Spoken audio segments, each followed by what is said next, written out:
राम जी से पूछे, अरे राम जी से पूछे जनकपुर के नारी, बता द बबुआ लोगवा देत काहे गारी, बता द बबुआ लोगवा देत काहे गारी, बता द बबुआ। बिहारियों को एक सौभाग्य मिला था, खासकर मिथिला क्षेत्र के लोगों को। ये सौभाग्य पूरे दुनिया में किसी को नहीं मिला। यहाँ के लोग राम जी को भी गारी देते थे, गाली नहीं, गारी गाली नहीं, गारी, क्योंकि राम जी से वो रिश्ता था। और आज बिहारी बिहार से बाहर जाते हैं तो गाली सुनते हैं। अब सोचिए, भगवान हमारे यहाँ आए थे तो हमारे यहाँ के लोगों ने गारी दिया था, गाली नहीं, गारी दिया। वो प्यार से शादी विवाह में तो सीता माता जनक नंदिनी थी, मिथिला की थी, तो वो रिश्ता था। और आज हम लोगों के साथ क्या होता है, बिहारी कहीं जाता है तो क्या कहा जाता है, भाग बिहारी, तो समझ जाइए कि गाली सुन ली है, इतना ही से गाली सुन ली है। क्या ये बात आप कह सकते हैं, हम कह सकते हैं, बाहर वाला कहता है तो हम लोग समझते नहीं। हमें सुधरने की जरूरत है और बहुत सारा सुधार करने की जरूरत है। अच्छे अच्छे सिंगरों को सपोर्ट करने की जरूरत है। सड़कों पे कैसे चलना है, गाड़ी कहाँ लगाना है, ठेला कहाँ लगाना है, दुकान कहाँ लगाना है, सब्जी कहाँ बेचना है, कहाँ थूकना है, कहाँ कचरा फैलाना है, ये सारी चीजें बेसिक सिविक सेंस में आता है। ये सारी चीजें हम लोगों को अभी सीखने की जरूरत है। बाकी कैसा लगा क्लास, कैसा लगा आप लोगों को? नहीं लगा ना? कुछ लोगों को समझ में आता है, कुछ लोगों को नहीं समझ में आता है। कुछ लोग मेहनत करते हैं, कुछ लोग मेहनत नहीं करते हैं।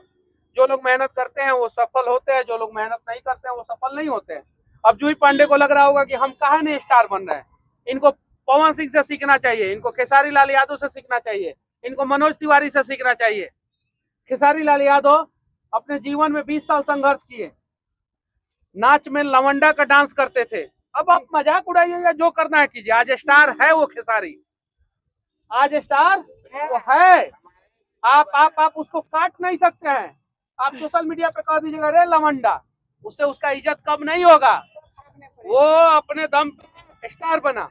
पवन सिंह फटा हुआ जीन्स पहन के विनय बिहारी के पास गए थे, और आज ना जाने कितने लोगों के शरीर पे कपड़ा उनके गानों की वजह से चढ़ता है। बहुत सारे लोगों को ज्यादा पढ़े लिखे नहीं है, लेकिन गला माँ सरस्वती ने दिया है, कमाल का दिया है। तो लंबा संघर्ष करना पड़ा। मनोज तिवारी गाते थे और अपना कैसेट 100 को 150 200 लेके अलग अलग दुकानों पे जाके रखते थे। आज वो सांसद हैं और सुपरस्टार सिंगर है। साल में एक गाना गा देते हैं, पूरा देश में मजा, सबसे ज्यादा रील उन्हीं पे बनता है ना, बनता है ना। आप गाली दीजिए या जो करना कीजिए, लेकिन खेसारी के संघर्ष, पवन सिंह के संघर्ष और मनोज तिवारी के संघर्ष या रवि किशन का संघर्ष या भोजपुरी कलाकारों का संघर्ष को आप इग्नोर नहीं कर सकते हैं। उनसे भी हमें सीखने की जरूरत है। तो अगर आप उस लेवल का संघर्ष कीजिएगा तो आपको स्टार बनने से कोई नहीं रोक सकता है।